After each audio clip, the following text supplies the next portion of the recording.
Dominic എന്ന ചിത്രത്തിൻ്റെ മൂന്നാം ദിവസത്തെ കേരള ബോക്സ് ഓഫീസ് കളക്ഷൻ റിപ്പോർട്ടാണ് ഇന്നൊരു വീഡിയോ ഭാഗത്ത് നോക്കാൻ പോകുന്നത്.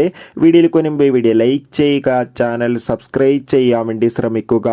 മമ്മൂട്ടി, ഗോകുൽ സുരേഷ് എന്നൊക്കെ പ്രധാന കഥാപാത്രങ്ങളായ ചിത്രമായിരുന്നു Dominic and the ladies purse. ചിത്രത്തിന് മികച്ചൊരു പോസിറ്റീവ് റെസ്പോൺസ് തന്നെയാണ് മൂന്നാം ദിവസവും പുറത്തുവന്നുകൊണ്ടിരിക്കുന്നത്.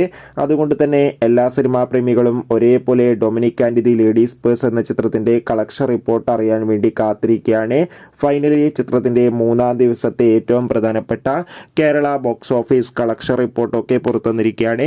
ചിത്രത്തിന് ഇന്ന് മൂന്നാം ദിവസവും മികച്ചൊരു ബുക്കിംഗ് ആണ് കേരളത്തിൽ നടക്കുന്നത്. അതുകൊണ്ട് തന്നെ ഇന്ന് ശനിയാഴ്ച ദിവസം മാത്രം ചിത്രത്തിന് ഏകദേശം 1.5 കോടിക്കടുത്തെങ്കിലും കളക്ഷൻ നേടിയെടുക്കാൻ വേണ്ടി സാധിക്കുമെന്നാണ് ട്രാക്കിംഗ് റിപ്പോർട്ടുകൾ സൂചിപ്പിക്കുന്നത്. എന്തായാലും Dominic and the ladies purse എന്ന ചിത്രത്തിന്റെ കൂടുതൽ കളക്ഷൻ റിപ്പോർട്ടിനായി കാത്തിരിക്കാം. ചിത്രം കണ്ടവരുടെ അഭിപ്രായം കമന്റ് ചെയ്യുക.